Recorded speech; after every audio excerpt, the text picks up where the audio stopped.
मित्रांनो, linear differential equation याला short ह्यामध्ये ह्या युनिटला एलडीई पण म्हणतात। एलडीई मध्ये पहिला टाइप आहे कॉम्प्लिमेंटरी फंक्शन। कॉम्प्लिमेंटरी फंक्शनचे मुख्यतः 4 केसेस येतात, म्हणजे कॉम्प्लिमेंटरी फंक्शनचे प्रॉब्लेम या 4 टाइप मध्ये डिवाइड केले जातात। पहिली केस ए आहे real and different factor, case B less factor, case C only imaginary factor आणि case D real and imaginary factor. आता हे काय आहे, सो वन बाय वन एक्झाम्पलने आपण ते आता बघूया। मित्रांनो, आता लक्षात ठेवा, कॉम्प्लिमेंटरी फंक्शन किंवा एलडीई शिकण्याच्या आधी तुम्हाला तुमच्याजवळ तुमचे कॅल्सी असणं गरजेचं आहे। मी पूर्ण एलडीई मध्ये जिथे ते कॉम्प्लिमेंटरी फंक्शन आहे, जिथे फॅक्टर फाडायचे आहे, प्रत्येक प्रॉब्लेमला फॅक्टर काढावे लागतात। ओके, सो सगळीकडे तुम्हाला एलडी मध्ये कॅल्सी लागणार आहे। सो आपापले कॅल्सी आपल्या सोबत ठेवा। आपल्याला एलडी शिकण्याचं आहे, त्या शिकण्याच्या आधी कॅल्सी आपल्या हातात ठेवा। बघा, स्पेसिफिकली हे 2 कॅल्सी आपल्याला युनिव्हर्सिटीने अलाउड आहे। हा आहे FX991 MX आणि हा आहे FX991 ES+। सो दोघी कॅल्सींवरती मी प्रत्येक प्रॉब्लेम सॉल्व्ह करून दाखवणार आहे। सो त्यामुळे आपले कॅल्सी आपल्या जवळ घ्या आणि मग पुढे बघूया आपण।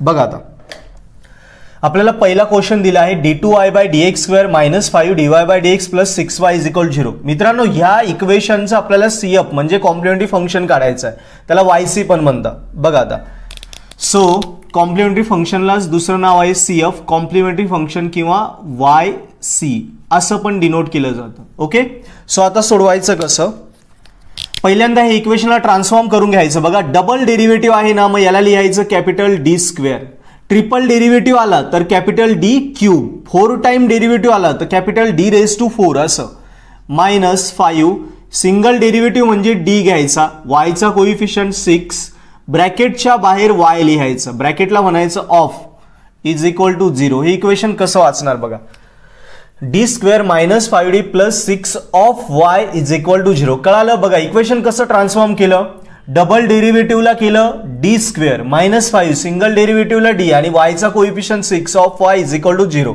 आता इक्वेशनची डिग्री बघायची, डिग्री म्हणजे d ची highest power.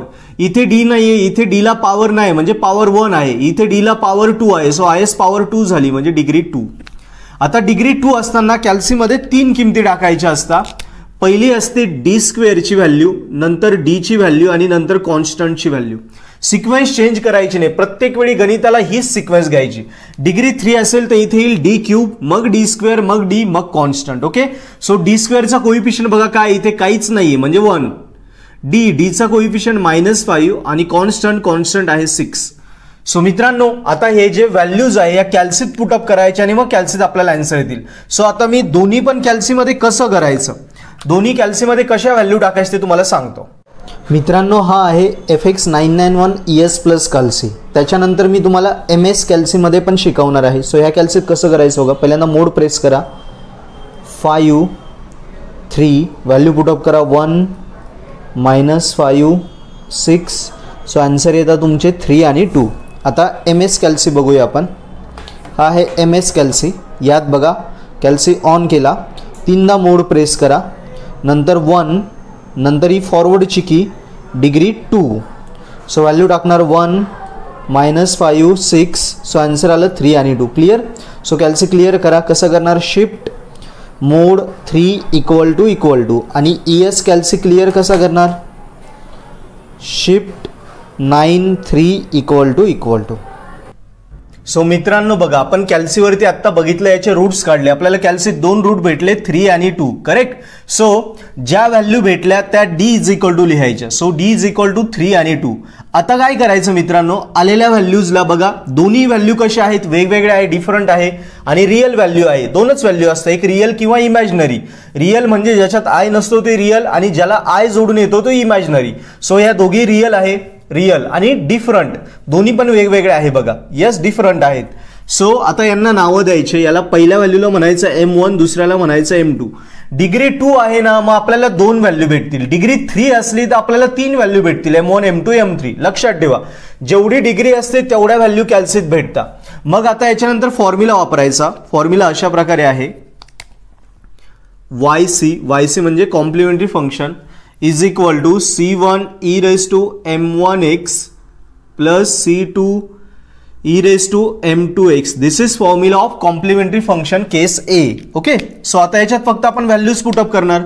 So YC = C1 e⁻m1 काय आपला 3, so 3x plus C2 e raised to m2, m2 काय आहे 2x. So students this is our answer.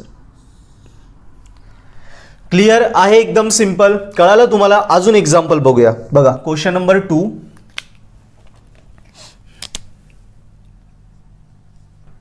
d2i by dx square minus dy by dx minus 2i minus dy by dx minus 2i is equal to 0. बघा मित्रांनो, पुन्हा तसंच पहिल्यांदा equation transform करा. Double derivative म्हणजे D square minus single derivative म्हणजे D, वायचा coefficient 2 of Y is equal to 0. आलो इथपर्यंत. डिग्री बघायची. सो डिग्री डी ची हायेस्ट पॉवर बघा, डी ची हायेस्ट पॉवर 2 आहे, सो डिग्री 2. ओके, सो कॅल्सीत व्हॅल्यू टाकणार D square D constant. Same करायचं. मी नंबर ऑफ एक्झाम्पल सॉल्व्ह करून दाखवणार आहे, सो तुम्हाला ते एकदम इझी व्हायला लागेल. सो व्हॅल्यूज पुटअप करणार. डी स्क्वेअरचा कोइफिशियंट आहे 1, डीचा कोइफिशियंट मायनस म्हणजे -1, कॉन्स्टंट -2. आता हे पुन्हा कॅल्सीवर टाकायचं. सो बघूया आता दोन्ही कॅल्सीवर कसं करणार. मोड 5 3 put the values 1 -1 -2. So answer बघा 2 आणि -1. कॅल्सी क्लिअर कसं करणार. शिफ्ट 9 3 इक्वल टू कॅल्सी क्लिअर करून घ्यायचा. आता MS कॅल्सी बघा, तीनदा मोड प्रेस करा. 1 फॉरवर्डची की degree 2 put the values 1 -2 sorry 1 -1 आणि -2.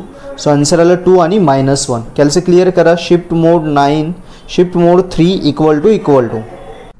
मित्रांनो, सो कॅल्सीवरती आपण व्हॅल्यू काढली. 2 व्हॅल्यू आल्या 2 आणि -1. त्यांना डी इक्वल टू लिहायचं. ओके, कॅल्सीवर तुम्हाला मी आत्ता शो केलं. आता इथून पुढे दोन्ही फॅक्टर बघा, दोन्ही वेगवेगळे आहे आणि रिअल आहे. सो रिअल अँड डिफरंट म्हणजे आपल्याला केस कधी समजेल जेव्हा आपण फॅक्टर काढू. फॅक्टर काढल्यानंतर समजेल नेमकी जे फॅक्टर येतील तेव्हा कळेल नेमकी कुठल्या केसचं एक्झाम्पल आहे. सो दोन्ही डिफरंट आहे. सो याला M1 माना, याला M2 माना. या फॉर्म्युल्यात पुटअप करा. यस, सो फॉर्म्युला आहे yc is equal to c1 e raised to m1x plus c2 e raised to m2x. So answer येईल आपलं yc is equal to c1 e raised to m1 काय आपला 2x plus c2 e raised to m2 काय -1x. 1 लिहिला नाही लिहिला तरी चालेल, नुसतं -x लिहिला तरी चालेल. So this is your answer. मित्रांनो, कॉम्प्लिमेंटरी फंक्शनमध्ये आता केस बी बघूया, लेस फॅक्टर. सो बघा मित्रांनो, पहिलं एक इक्वेशन आहे d2i by dx square plus 2 dy by dx plus y is equal to 0. याला कन्वर्ट करा. डबल डेरिव्हेटिव्ह म्हणजे D square plus 2 single derivative म्हणजे डी, वायचा कोइफिशियंट नाही म्हणजे कोइफिशियंट काय असतो 1. So 1 of y is equal to 0. याची आपण डिग्री घेणार. डिग्री किती आहे. डी ची हायेस्ट पॉवर 2. सो डिग्री 2 आल्यानंतर काय करतो आपण, डी स्क्वेअर डी कॉन्स्टंट या किमती टाकतो. D square D constant, D स्क्वेअरचा कोइफिशियंट 1, डीचा कोइफिशियंट 2, कॉन्स्टंट इट 1. आता हे कॅल्सीवर शोधायचं. सो चला कॅल्सीवर बघूया आणि लेस फॅक्टर कसे येतात तेही दोन्ही कॅल्सीवर मी तुम्हाला दाखवतो. ES कॅल्सी मोड 5 3 पुट द व्हॅल्यू 1 2 1. बघा x इज इक्वल टू -1. आता x1 x2 नाही, फक्त x दाखवतो, एकच व्हॅल्यू दाखवतो. इज इक्वल टू केला तर पुन्हा पुटेड व्हॅल्यू दाखवतो. x इज इक्वल टू -1 एकच व्हॅल्यू आली. सो लेस फॅक्टर MS मध्ये बघूया. 3 times mode 1 forward 2 1 2 1. x is equal to -1. ए म्हणजे पुट केलेल्या value 1 to 1. x is equal to -1 एकच व्हॅल्यू दाखवतो म्हणजे लेस फॅक्टर.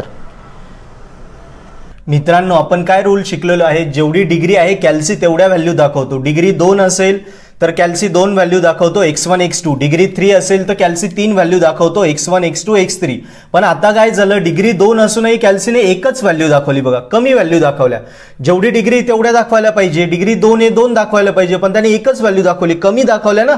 आणि कमीलाच इंग्रजीत काय म्हणतो आपण, लेस. म्हणून ही केस आहे लेस फॅक्टर. कळालं तुम्हाला. सो जेव्हा तुम्ही फॅक्टर पाडशाल कॅल्सीवर, फॅक्टर पाडल्यानंतर तुम्हाला कळेल की कुठल्या केसचा प्रॉब्लेम आहे. सो डिग्री 2 असतानाही कॅल्सीने एकच व्हॅल्यू दाखवली म्हणून लेस फॅक्टरचा प्रॉब्लेम आला. सो दिलेल्या फॅक्टरला M1 मानायचं. आणि बघा आता 4 केसेस आहे, मग 4 केसेसचे YC लिहिण्यासाठी 4 वेगवेगळे फॉर्म्युले आहे. सो आता ह्या केसचा फॉर्म्युला बघू. ह्या केसचा फॉर्म्युला आहे YC is equal to C1x plus C2 e raise to m1x हा फॉर्म्युला आहे. सो याच्यात आपण किमती टाकणार. yc is equal to c1x plus C2 e raise to m1 काय -1, so -1x. This your answer. आहे इझी. आता हा फॉर्म्युला असा पण लिहिला जातो C1 plus C2x e raise to m1x, तसंही चालेल. म्हणजे आन्सर काय येईल C1 plus C2x e raise to -1x, तसं पण चालेल. x हा पहिल्याला लावला किंवा शेवटच्याला लावला तरी चालेल, डोंट वरी. ओके, पण असं लिहा. दिस इज सिम्पल. मित्रांनो, कॉम्प्लिमेंटरी फंक्शन मध्ये थर्ड केस बघूया. केस सी, ओनली इमॅजिनरी. मित्रांनो, आता जे फॅक्टर्स येतील ना ते आय मध्ये येतील. I for imaginary. सो बघूया आपण. बघा, डी स्क्वेअर, याला डबल डेरिव्हेटिव्ह म्हणजे डी स्क्वेअर. वायचा coefficient 4 of Y is equal to 0. Degree, D ची हायेस्ट पॉवर, डी ची हायेस्ट पॉवर आहे 2, सो डिग्री 2. डिग्री 2 म्हणजे कॅल्सीत 3 किमती टाकणार आणि 2 व्हॅल्यू भेटणार. ओके, कॅल्सीत 3 किमती कुठल्या कुठल्या, डी स्क्वेअर, डी आणि कॉन्स्टंट यांच्या 3 किमती टाकणार. डी स्क्वेअरचं कोइफिशियंट 1, डी ची टर्म नाहीये म्हणून 0, कॉन्स्टंट 4 आणि आपल्याला 2 व्हॅल्यू आता कॅल्सीत भेटतील. त्या काय असतील, 2i आणि -2i. बघा, आय आला. आय म्हणजे इमॅजिनरी व्हॅल्यू. ओके, सो या व्हॅल्यू कॅल्सीवर कशा शोधायच्या, सो आता ते बघूया. मोड 5 3 पुट करा व्हॅल्यू 1 0 4. बघा, फॅक्टर इमॅजिनरी आले 2i -2i, इमॅजिनरी फॅक्टर आले. Shift 9 3 equal to. आता MS कॅल्सी बघूया. Mode 1 forward, degree 2 1 0 4. किती आला, 2i, छोटा आहे बघा, 2i -2i, दोन्ही इमॅजिनरी आले. Shift mode 3 equal to. So मित्रांनो, कॅल्सीवरती तुम्ही बघितलं 2i आणि -2i दोघं इमॅजिनरी व्हॅल्यू येतात. आता मित्रांनो लक्षात ठेवा, जेव्हा इमॅजिनरी व्हॅल्यू आल्या ना, मी काही ट्रिक सांगतोय त्या लक्षात घ्या. जेव्हा इमॅजिनरी व्हॅल्यू झाल्या तेव्हा त्या दोघीही सेम टू सेमच येतात, फक्त साइन अपोजिट येतं. पहिली पॉझिटिव्ह येते, दुसरी निगेटिव्ह येते. बघा, दोन्ही व्हॅल्यू सेम आहे 2i, फक्त पहिली पॉझिटिव्ह दुसरी निगेटिव्ह. करेक्ट. इमॅजिनरी मध्ये जर डिफरंट व्हॅल्यू आल्या, ही 2i आणि ही -3i, समजायचं आपलं चुकलं आहे. सो या ट्रिक लक्षात ठेवा चेक करण्यासाठी. इमॅजिनरी व्हॅल्यू आल्या तर दोघीही व्हॅल्यू सेमच यायला पाहिजे. पहिली पॉझिटिव्ह येईल, दुसरी निगेटिव्ह येईल. ओके, सो इमॅजिनरी आल्यानंतर काय करायचं बघा, जी निगेटिव्ह व्हॅल्यू आहे तिला कन्सिडर करायचं नाही, फक्त पॉझिटिव्ह आपल्याला सिम्प्लिफिकेशन मध्ये पुढे घ्यायची. ओके, इमॅजिनरी मध्ये जी निगेटिव्ह आय ची व्हॅल्यू आली ती सोडून द्यायची, पॉझिटिव्ह व्हॅल्यू पुढे घ्यायची आणि पॉझिटिव्ह व्हॅल्यू मध्ये जो आयचा कोइफिशियंट आहे, काय आहे आयचा कोइफिशियंट हा 2, त्याला बीटा मानायचं. So beta is 2. ओके, लक्षात ठेवा. नेहमी लक्षात ठेवा, इमॅजिनरी व्हॅल्यू आल्या की दोघी सेम येईल, पहिली पॉझिटिव्ह दुसरी निगेटिव्ह. सेकंड, इमॅजिनरी मध्ये निगेटिव्ह सोडून द्यायची, फक्त पॉझिटिव्ह मध्ये जो आयचा कोइफिशियंट आहे ना त्याला बीटा मानायचं. का, कारण आपल्याकडे असा फॉर्म्युला आहे. आता इमॅजिनरी मध्ये yc लिहायचा फॉर्म्युला आहे, yc is equal to C1 cos of beta x plus C2 sine of beta x. Clear मित्रांनो. सो बीटा तुम्हाला इथे टाकायचा आहे म्हणून आपण हा फॉर्म्युला घेतो. कळालं. सो इमॅजिनरी मध्ये निगेटिव्ह व्हॅल्यू सोडून द्यायची, पॉझिटिव्ह मध्ये आयचा कोइफिशियंट जो असेल तो बीटा घ्यायचा आणि हा फॉर्म्युला yc काढण्यासाठी ओनली इमॅजिनरीचा फॉर्म्युला आहे C1 cos beta x plus C2 sine beta x. So value टाका. C1 cos बीटा किती आहे 2, so this is 2x plus C2 sine 2x and this your answer. कळालं हे सम. नेक्स्ट क्वेश्चन बघू. आणि ओनली इमॅजिनरी का, कारण इथे फक्त इमॅजिनरी व्हॅल्यू आलाय. फक्त म्हणजे ओनली. इथे रिअल व्हॅल्यू कुठलीच नाही आली. रिअल म्हणजे काय, ज्याच्यात आय नसतो ती. दोन्ही व्हॅल्यू आल्या. डिग्री 2 होती, 2 व्हॅल्यू यायला पाहिजे, 2 व्हॅल्यू आल्या, पण दोन्ही आय वाल्या आल्या, इमॅजिनरी आल्या म्हणून ओनली इमॅजिनरी. इथे रिअल नाही आली म्हणून ओनली इमॅजिनरी. आता क्वेश्चन सेकंड बघूया. बघा मित्रांनो, आता कॉम्प्लिमेंटरी फंक्शन मध्ये आपण केस सी बघूया, रिअल अँड इमॅजिनरी. याच्यामध्ये दोघेही फॅक्टर भेटतील, रिअल पण आणि इमॅजिनरी पण. रिअलला अल्फा म्हणायचं आणि इमॅजिनरीला बीटा. लक्षात ठेवा. सो पहिलं सम बघूया. d2i/dx² plus 6dy/dx plus 10y is equal to 0. So convert करू. डबल डेरिव्हेटिव्ह म्हणजे d², इथे प्लस 6, सिंगल डेरिव्हेटिव्ह म्हणजे d, yचा coefficient 10 of y is equal to 0. So degree बघणार, डिग्री म्हणजे डी ची हायेस्ट पॉवर, इथे 1 2 हायेस्ट 2 आहे, सो डिग्री 2. नंतर कॅल्सीमध्ये आपण 3 प्रकारच्या व्हॅल्यूज टाकणार. यस, नेहमीप्रमाणे पहिली व्हॅल्यू डी स्क्वेअरची, नंतर डी ची आणि नंतर कॉन्स्टंट. डी स्क्वेअरचा कोइफिशियंट 1, डीचा कोइफिशियंट 6, कॉन्स्टंट इज 10. सो आपल्याला आता कॅल्सीमध्ये 2 व्हॅल्यूज भेटणार आहे. डिग्री 2 आहे ना, मग 2 रूट भेटतील. ओके, सो बघूया ते कसं काढायचं. Real and imaginary factor mode 5 3. Put the values 1 6 10. बघा -3 प्लस आहे, हा रिअल हा इमॅजिनरी, -3 मायनस आहे. रिअल आणि इमॅजिनरी दोघं एकत्र आले. कॅल्सी क्लिअर करा. आता MS कॅल्सीवरती बघूया. Mode 1 degree 2 1 6 10. सो -3 असं आल्यानंतर शिफ्ट बघा इथे RI आला आहे. RI आला की शिफ्ट इज इक्वल टू करायचा, आला 1 आहे. सो -3 प्लस 1 आहे आणि इज इक्वल टू करा. x2 आला -3 आला, रिपीट झाला, तेव्हा वरती RI आहे. RI दिसतोय वरती, रिअल इमॅजिनरी. RI म्हणजे रिअल इमॅजिनरी. मग पुन्हा शिफ्ट इज इक्वल टू करायचं. x2 किती आला -1 आहे, म्हणजे -3 प्लस 1 आहे, -3 मायनस 1 आहे. Okay, yes. पुन्हा एकदा बघा, 3दा मोड प्रेस केला. इक्वेशन 1 डिग्री 2 पुन्हा एकदा दाखवतोय मी. व्हॅल्यू टाकल्या 1 6 9, सॉरी व्हॅल्यू रॉंग टाकल्या गेल्या. 1 6 9 1 6 10 आहे. सो x1 आलं बघा -3, इथे रिअल इमॅजिनरी आलं. रिअल इमॅजिनरी आलं की समजायचं अल्फाला -3 shift is equal to x1 1 आहे, बीटाला 1 आहे, पुन्हा इज इक्वल टू x2 -3 वरती रिअल इमॅजिनरी आला का शिफ्ट इज इक्वल टू करायचं. सो बघा x2 -1 आहे, रिअल इमॅजिनरी. करेक्ट, क्लिअर करा कॅल्सी. शिफ्ट मोड 3 इक्वल टू मित्रांनो. सो कॅल्सीवरती आपल्याला 2 रूट भेटले. पहिला फॅक्टर भेटला -3 प्लस आहे, दुसरा -3 मायनस आहे. बघा डिग्री 2 आहे, सो 2 फॅक्टर आलेत. करेक्ट.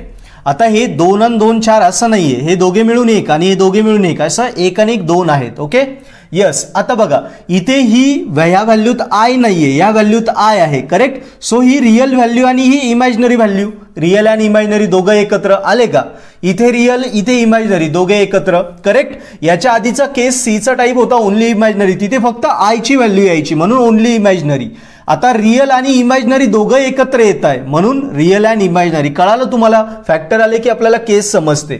सो इथे I ला कोइफिशियंट नाही, कोइफिशियंट आपण 1 घेऊ शकतो, कोइफिशियंट नाही कोइफिशियंट 1 घेऊ शकतो. आता एक ट्रिक लक्षात घ्या. रिअल व्हॅल्यू जेव्हा रिअल आणि इमॅजिनरी दोघी व्हॅल्यू येतात तेव्हा real value with sign same येते. काय सांगितलं मी, रिअल व्हॅल्यू ही विथ साइन सेम यायला पाहिजे. म्हणजे पहिली जर -3 आली तर इकडे पण -3च येईल. पहिली +3 आली तर दुसरी पण +3च येईल. इकडे प्लस इकडे मायनस असं आलं की समजायचं चुकलंय, किंवा इथे -3 आणि इकडे -4 असं आलं तरी चुकलंय. दोन्ही व्हॅल्यू सेमच पाहिजे आणि त्यांचे साइन पण सेम पाहिजे, तिलाच रिअल मानायचं. ओके. आणि इमॅजिनरीचं मी मगाशी केस C मध्ये पण सांगितलं, तोच रूल इथे आहे. इमॅजिनरी मध्ये पण दोघी व्हॅल्यू सेमच येतात. बघा 1 आहे, फक्त पहिली पॉझिटिव्ह येते दुसरी निगेटिव्ह येते. दोन्ही इमॅजिनरी व्हॅल्यू सेमच आल्या पाहिजे, फक्त पॉझिटिव्ह पहिली आणि दुसरी निगेटिव्ह. ओके. सो मगाशी आपण शिकलेलो केस C मध्ये इमॅजिनरी मध्ये जर निगेटिव्ह व्हॅल्यू आली तिला कन्सिडर करायचं नाही. सो इमॅजिनरी मध्ये ही निगेटिव्ह आहे, हिला सोडून द्यायचं. इमॅजिनरी मध्ये जी पॉझिटिव्ह तिच्यावरनं अल्फा बीटा घ्यायचे. सो अल्फा काय घेणार, हा अल्फा घेणार रिअल व्हॅल्यू -3 म्हणजे रिअल व्हॅल्यू, आणि बीटा म्हणजे इमॅजिनरीचा कोइफिशियंट, आयचा कोइफिशियंट किती आहे +1, सो 1 ती झाली इमॅजिनरी व्हॅल्यू. कळालं. अल्फा बीटा फक्त शोधता आला पाहिजे. लक्षात ठेवा, निगेटिव्ह आय वाली जी टर्म असेल निगेटिव्ह आय ती कॅन्सल करून टाकायची. पॉझिटिव्ह आय वरनं अल्फा बीटा लिहायचा. अल्फा म्हणजे रिअल व्हॅल्यू -3 आणि बीटा म्हणजे आयचा कोइफिशियंट +1. मग आता फॉर्म्युला घ्यायचा. फॉर्म्युला काय आहे बघा, standard formula yc = e⁴ c1 cos βx plus c2 sin βx. This is the standard formula we have to operate in real and imaginary case. What is the standard formula? yc = e⁴ c1 cos βx plus c2 sin βx. So put the values and we got yc = e⁴ alpha काय आहे -3, so it is -3x C1 cos beta, beta is 1, so 1x plus C2 sin again 1x and this is our answer. Easy आहे. yc is equal to e raised to -3x, C1 cos 1x plus C2 sin 1x. हा 1 नाही लिहिला तरी चालेल. Okay.